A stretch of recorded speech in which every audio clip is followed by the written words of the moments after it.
Good afternoon. Time to check in on the markets. We had Hong Kong stocks rising, even though Alibaba fell, but majority of the markets in that region are closed for the May Day holidays. We're talking China, Japan, Singapore, as well as India. European markets firmer at this particular point, but the key talking point, especially as you look at it from a currency perspective, has been the rand, and we're going to put that chart for you on screen just so that you can see the rand's performance on a 3-month basis. Yesterday, touching 16.19, not a level that we've seen at least since December of last year. It managed to get to about 16 rand to the dollar. Quite interesting performance, at least in the past 30 minutes or so, where it was coming down a little bit slightly to about 15.99, but we do see it is back just above 16 rand. But there are two major influences right now that are affecting the currency. One is the Federal Reserve interest rate decision, which we are expecting tomorrow, and also the support of the dollar. And of course, with the Federal Reserve increasing rates or in a rate hiking cycle, we're starting to see that stimulus that we've been accustomed to coming back a little bit. And that's the stimulus that has, of course, supported currencies such as the South African rand, the Mexican peso, as well as the Brazilian real, even irrespective of some of the fundamentals. So that's the performance we are seeing when it comes to the rand. We will be giving you an update and unpacking that Federal Reserve announcement tomorrow, as well as the Bank of England's interest rate announcement that is taking place on Thursday. But nonetheless, to talk to us about some of the developments that are affecting markets and to talk about the currency, the rand that is, we are joined by Makwe Maselela from Makwe Fund Managers. Makwe, thank you so much for your time. Looking at our markets, at least, kicking off a bit weaker. We were led down by the financials and resources. And what's driving that performance a little bit lower? Good afternoon to you and to the viewers.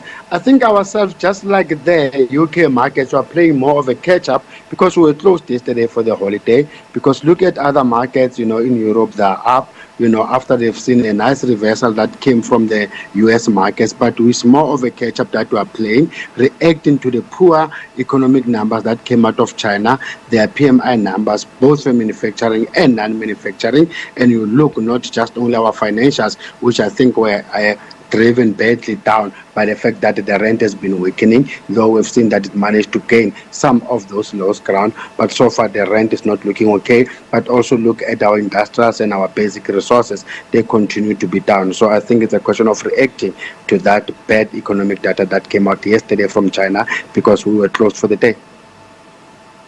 When you look at the rand's performance, I mean, some of the factors that are contributing, is it just the Fed and the strengthening dollar, or are there other, factors embedded in here?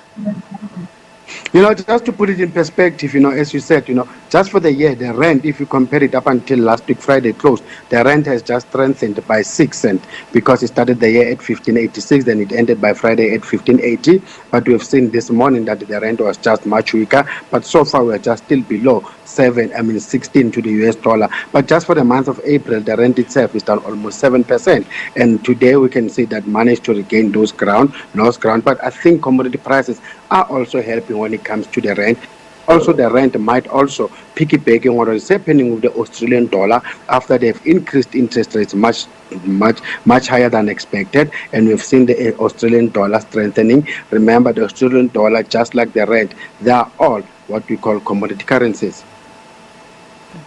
It's a new month, so let's look back at the month of April, especially when it comes to either U.S. stocks and our local markets. I mean, how would you characterize it? Very, very volatile, just starting with the Dow itself. I mean, just for the month of April, down 4.9%. The Nasdaq was worse, down almost 13%. S&P down 19%. But look at our market is down for April, down almost 4.5%. And I think we're helped to some extent by a weaker rand. As we've said earlier, that just for April, the rand weakened almost 7%. And we all know it has been the noise about this whole geopolitical tension. And at some point, we've seen commodity prices going up, and that helped to help the JSE not to do as badly as compared to other markets. But other headwinds continues to be there going forward. As we said, that this week is more of an interest rate week, looking to see what the Fed will be doing come Thursday, as well what the Bank of England will be doing when it comes to interest rates. Speaking of the Fed, I mean, in terms of your expectations, what would be hawkish or dovish for you? I think everything has more or less been priced in when it comes to almost a 0.5% increase when it comes to interest rates. Maybe 0.5% is the new 0.25%. I think what will be critical here, it will be how rapid or how fast they want to start trimming their balance sheet of almost 9 trillion. Because the minute you start doing that, you are removing cheap money from the market, and that can affect liquidity, and we'll see people rushing to safe haven like your US markets, the US dollar, and probably to some extent, if interest rates are not increased much rapidly, the dollar, what you call it, gold, might tend to benefit. But we think the US dollar, your Japanese yen, your Swiss franc will tend to benefit out of that. So we are mainly looking towards their guidance when how fast they want to start trimming their balance sheet. I want to get your perspective on South African healthcare stocks. I mean, where do you sit? What's your conviction on them?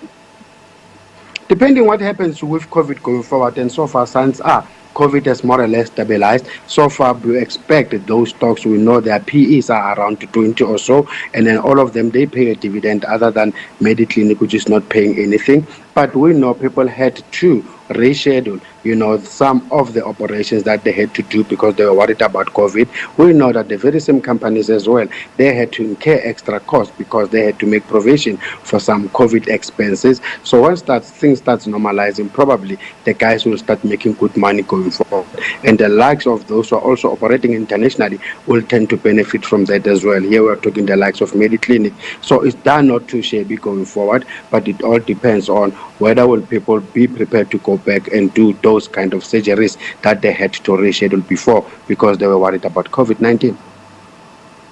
Before I let you go, US earnings season for you so far? We know we had a disappointment, especially late last week, coming out of those tech companies, which were disappointing and managed to drag the market down. But globally, or generally speaking, it's not too bad, I mean, out of almost over 200 companies that have reported so far, 80% thereof managed to beat earnings. So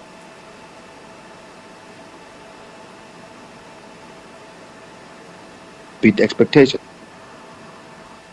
All right, Makwe, let's leave it there. Thank you so much for your time. And of course, locally as well, we do have results that are trickling in as well. Going into next week, we will have the likes of Baldwin Properties, the likes of Discam also releasing their financials, and we'll have all of those interviews for you right here. So stay tuned for some of those. But that is it from me. I leave you with Nzinga Glinta. Goodbye.